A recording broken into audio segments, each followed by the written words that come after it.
হরে কৃষ্ণ সুধী ভক্ত সজ্জন, আগামী 20 আশ্বিন 7 অক্টোবর মঙ্গলবার লক্ষ্মী পূর্ণিমা তিথি থেকে শুরু হচ্ছে দামোদর ব্রত। চলমান থাকবে আগামী 18 কার্তিক 5 নভেম্বর বুধবার রাস পূর্ণিমা পর্যন্ত। চাতুর্মাসের চতুর্থ মাস অর্থাৎ কার্তিক মাসকে বলা হয় দামোদর মাস, কেননা এই মাসটি ভগবান দামোদর রূপের আরাধনার জন্য নির্দিষ্ট। মা যশোদা শিশু কৃষ্ণকে দাম বা রজ্জুর দ্বারা বন্ধন করেছিলেন, তাই সেই জন্য ভগবান শ্রীকৃষ্ণের একটি নাম হলো দামোদর। আমাদের জানা একান্ত অবশ্য যে দামোদর লীলাটি সংঘটিত হয়েছিল আজ থেকে প্রায় 5246 বছর পূর্বে, এবং সেই দিনটি ছিল দীপাবলি মহোৎসব। দামোদর লীলায় শ্রীকৃষ্ণের বয়স ছিল মাত্র 3 বছর 4 মাস। দামোদর মাস বা কার্তিক মাস সনাতন ধর্মাবলম্বীদের জন্য একটি অত্যন্ত গুরুত্বপূর্ণ মাস। এই মাসে ভগবান শ্রী বিষ্ণুর মাস বলে খ্যাত। এই মাস ত্যাগের মাস হিসাবেও পরিচিত। এই মাসে ভগবান শ্রী বিষ্ণুর সেবা 1 গুণ করলে তা সহস্র গুণ ফল লাভ করা যায়। এই মাসে প্রত্যেক মন্দিরে বা তুলসী গাছের নিচে বিষ্ণুর প্রীতি লাভের জন্য দীপদান করা হয়। তাই এই পুণ্য মাস সম্পর্কে পদ্মপুরাণ, ভাগবত পুরাণ ও স্কন্দ পুরাণে ও শ্রী হরিভক্তি বিলাস শাস্ত্রে অসংখ্য তথ্য বলা আছে। পদ্মপুরাণে বলা হয়েছে যে এই পুণ্য মাসে ভগবান বিষ্ণুর উদ্দেশ্যে কেউ যদি একটি প্রদীপ দান করে তবে তার সমস্ত পাপ নাশ হয়ে যায় এবং তার আর পুনর্জন্মই হয় না। তাই এই সংসারে সে অজেয় ও অক্ষয় কীর্তি স্থাপন করে। আমাদের বিশেষ করে এই মাসে নিরন্তর প্রদীপ জ্বালানো উচিত, আর এই প্রদীপটি মাটির হলেও উত্তম হয়। প্রদীপটি জ্বালাতে যে সলতে ও ঘি ও তিলের তেল বা কর্পূর ব্যবহার করা হয়, তাই কৃত্রিম ঘি ব্যবহার করবেন না, তাতে অনেক কেমিক্যাল ব্যবহার করা থাকে। প্রদীপের আলোতে যেমন চারিদিক আলোকিত হয়ে ওঠে এবং সমস্ত অন্ধকার দূর করে, তেমনি ভক্তি ও জ্ঞান দ্বারা সকলের পাপও দূরীভূত হয়ে যায় এবং সেই পাপের অন্ধকারও দূর হয়ে যায়। অর্থাৎ প্রদীপের আলোর শিখা যত উজ্জ্বল হতে থাকবে ততই তার পাপ ক্ষয় হতে থাকবে। স্কন্দ পুরাণে বলা হয়েছে এই মাসে যে প্রদীপদান না করে তারা ব্রহ্মঘাতী, গোঘাতী, স্বর্ণ অপহারী ও সদা মিথ্যাবাদী হয়ে থাকে। পৌরাণিক কাহিনী অনুসারে কলিপ্রিয়া নামে এক স্ত্রী ছিল। সে তার স্বামীকে বধ করেছিল এবং তার ভুল বুঝতে পেরে সে নিজের পাপের প্রায়শ্চিত্তের জন্য এই দীপ দান করেছিলেন। তাই এই পবিত্র মাসে দীপদানের জন্য তিনি দেহান্তে বিষ্ণুলোক প্রাপ্ত হন। আবার অন্য কাহিনী হিসাবে ধরা হয় এক স্ত্রী ইঁদুর ছিলেন যে প্রদীপের তেল খেতে এসে নিজেই তার অজান্তেই প্রদীপের সলতেটাকে উস্কে দেয় বা জ্বলতে সাহায্য করে, আর তার কারণে সে দেহান্তের পর সেও বৈকুণ্ঠ লোক প্রাপ্ত হন। তাই ভগবানকে পূজা দেওয়ার সময় অবশ্যই মাথায় রাখতে হবে, যখন আমরা প্রদীপ দান করব ভগবান বিগ্রহের কাছে, অবশ্যই প্রদীপটি ভগবান বিগ্রহের চরণে 4 বার, নাভি কমলে 2 বার, মুখমণ্ডলে 3 বার ও সর্বাঙ্গে 7 বার প্রদক্ষিণ করতে হবে। তা কেবল ডান দিক থেকে বাঁ দিকে, এইভাবে প্রদীপ দেখাতে হবে। তাই ঠিক এইভাবে দামোদর মাসে সম্পূর্ণ ভক্তি, বিশ্বাস, প্রেম দ্বারা ভগবান বিষ্ণুর পূজা করলে বা দীপ দেখালে সে দেহান্তে বৈকুণ্ঠ লাভ বা মুক্তি লাভ করে। তাই আপনারা অন্তত কমপক্ষে একটি প্রদীপ ভগবান বিষ্ণুর উদ্দেশ্যে অর্পণ করবেন। চলুন জেনে নিই, এই দামোদর ব্রত যদি কেউ পালন না করে বা এই কার্তিক ব্রত যদি কেউ না করে তাহলে শাস্ত্রীয়ভাবে কি বলছে। স্কন্দ পুরাণে ব্রহ্মা নারদ সংবাদে বলা হয়েছে যে হে মুনিবর, যে মানুষ কার্তিক ব্রত না করে সে ব্রহ্মঘাতী, গোঘাতী, স্বর্ণচোর ও সর্বদা মিথ্যাবাদী হয়। তাই হে বিপ্রেন্দ্র, বহু পূজা করার পরে এবং শতবার শ্রাদ্ধ করেও কার্তিক ব্রত যদি কেউ না করে তাহলে সে কখনোই স্বর্গপ্রাপ্ত লাভ করতে পারে না। যে কার্তিক ব্রত না করে সে যে উৎকৃষ্ট দান করেছে, সুমোহন তপস্যা করেছে বা জপ তপ করেছে, তা সকলেই বিফল হয়ে যায়।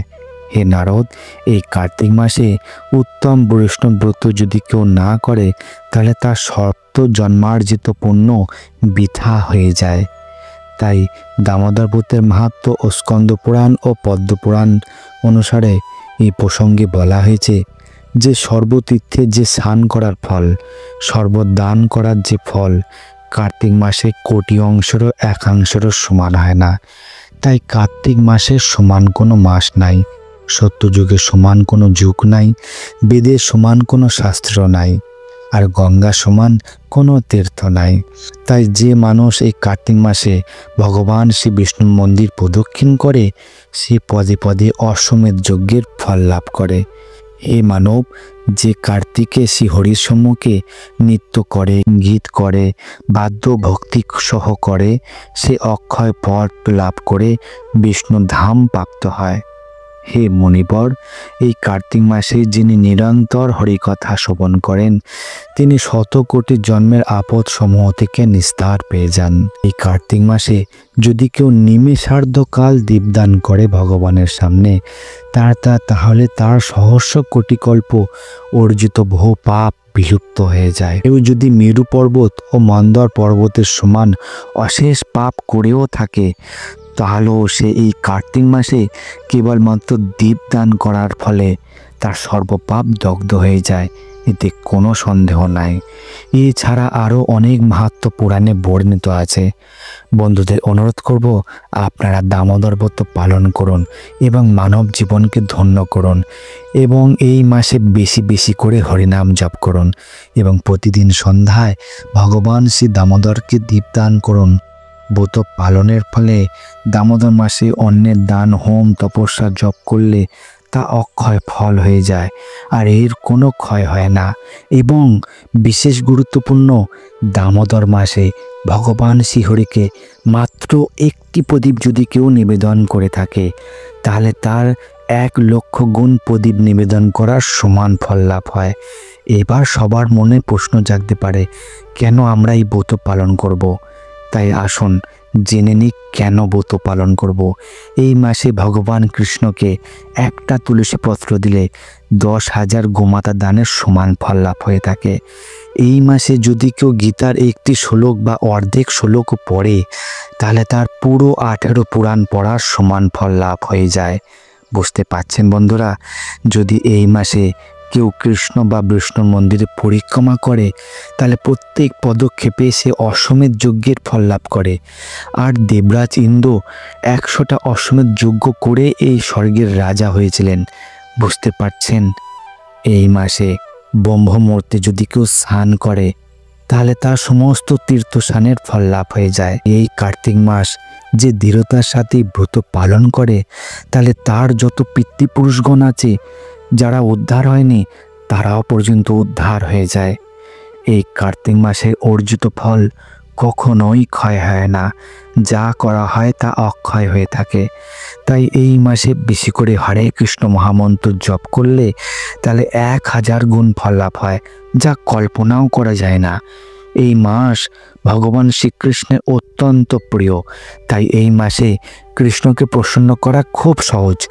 আমরা যদি এই মাসের মাহাত্ম্য অন্য কাউকে শোনাই বা বোঝাই, বা তারা যদি আমাদের কথায় উৎসাহিত হয়ে এই ব্রত পালন করে, তাহলে আমাদের কমিশন তো হয়তো একে বলা হয় কৃষ্ণা কমিশন। এই মাসে ভগবানকে প্রেম ভরে দীপদান করলে সহস্র জন্মের পাপ রাশি নিমেষেই মুক্ত হয়ে যায়। তাই এই দামোদর মাসের মাহাত্ম্য অনুসারে সাধারণত লক্ষ্মী পূর্ণিমা থেকে দামোদর ব্রতের মাস শুরু হয়। তবে আমরা এটাও জানি যে কার্তিক মাসই হলো দামোদর মাস। এই মাস বিশেষভাবে কিছু ব্রত আচরণের মধ্য দিয়ে পালন করতে হয়।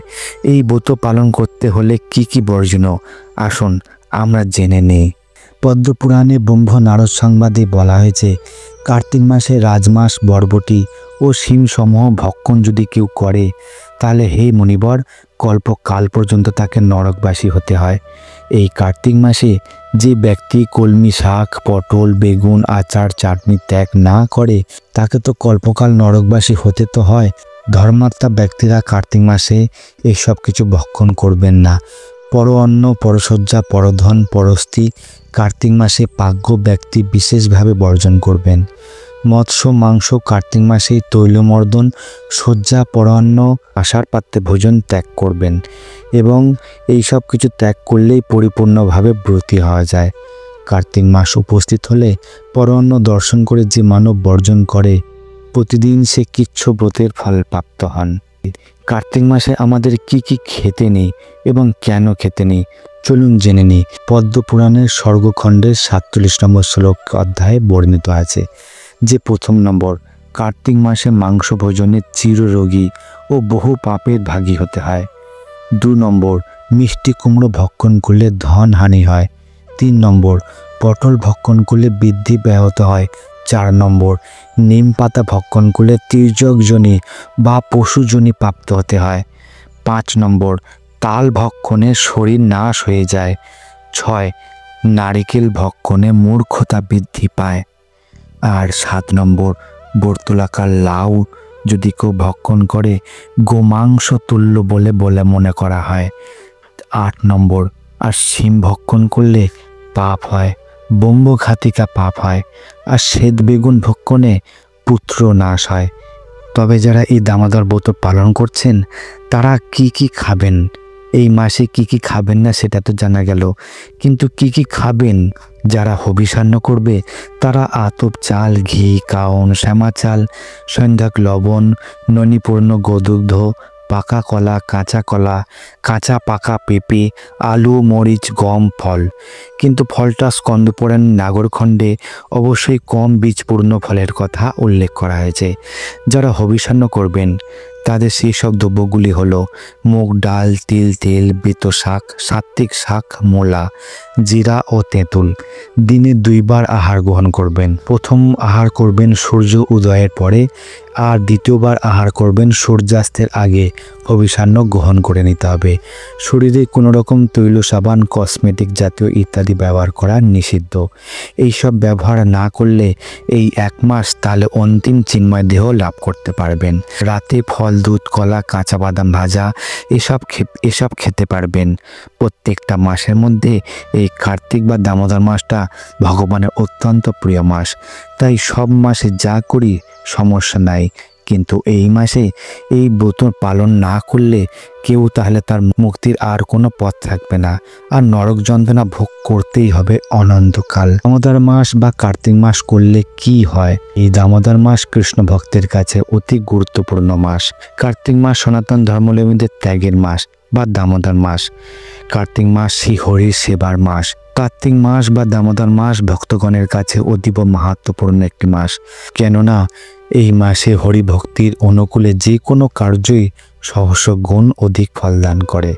ভক্তি ভরে স্বল্প পরিমাণ ভগবৎ সেবা সম্পাদন করলেও ভগবান শ্রীহরি অত্যন্ত প্রসন্ন হয়ে যান। বিশেষ করে কার্তিক মাসের অন্যতম একটি ভগবৎ সেবা হচ্ছে ভগবানের মন্দিরে বা গৃহ মন্দিরে ভগবানের উদ্দেশ্যে দীপদান। এই সম্বন্ধে বিভিন্ন শাস্ত্রে বলা হয়েছে যে এই মাসে হরি মন্দিরে দীপদান করলে তাকে আর এই জন্ম মৃত্যুময় জগতে ফিরে আসতে হয় না। শ্রী হরিভক্তি বিলাস গ্রন্থের 16 বিলাস অধ্যায়ে উল্লেখ করা হয়েছে যে কার্তিক মাসে দেবালয়ে ভক্তিভাবে দীপদান, অখণ্ড দীপাবলির আয়োজন, বাড়িতে বাড়িতে দীপমালা সজ্জা ও আকাশ দীপদান করলে ভগবান শ্রীহরি অত্যন্ত প্রীতি লাভ করেন। নিয়ম সেবার কাল ও অক্ষয় পুণ্য অর্জনের মাস, তাই এই মাসে সকলেরই সাত্ত্বিক আহার ভোজন করা উচিত। প্রতিদিন ভাগবতের 1ম স্কন্ধের দামবন্ধন লীলা পাঠ করা উচিত। দিনের বেলা ভোগরাগ ও প্রসাদ গ্রহণ করা উচিত। তাই এই দামোদর মাসে বিশেষ করে আমাদের নিত্য কর্ম যেগুলি আমরা নিত্য পালন করতে পারি তা হলো নিত্য মঙ্গল আরতি দর্শন করুন। আশেপাশে যদি কোনো ইস্কন মন্দির বা কোনো মন্দির থাকে সেখানে মন্দিরে মঙ্গল আরতি দর্শন করুন বা বিভিন্ন সেবা কাজে অংশগ্রহণ করুন। গুরু পূজাতে অংশগ্রহণ করুন, নিত্য ভাগবত ক্লাসে যোগদান করুন, আর হবিষান্ন গ্রহণ করুন। সন্ধ্যায় আরতিতে অংশগ্রহণ করুন ও দামোদরের জন্য দীপদান করুন, আর বেশি বেশি করে হরিনাম জপ করুন।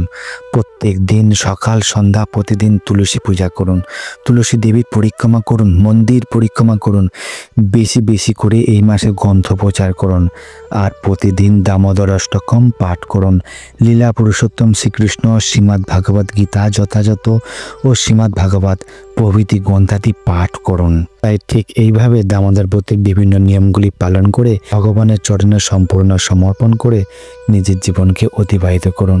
আর এই দামোদর ব্রত নিষ্ঠা সহকারে পালন করুন, আর অন্যজনকেও পালন করার জন্য সহযোগিতা করুন। তাই ভালো লাগলে ভিডিওটি বেশি বেশি করে শেয়ার করবেন। দেখা হচ্ছে পরে অন্য কোনো কাহিনী ও লীলা কথা নিয়ে। রাধে রাধে।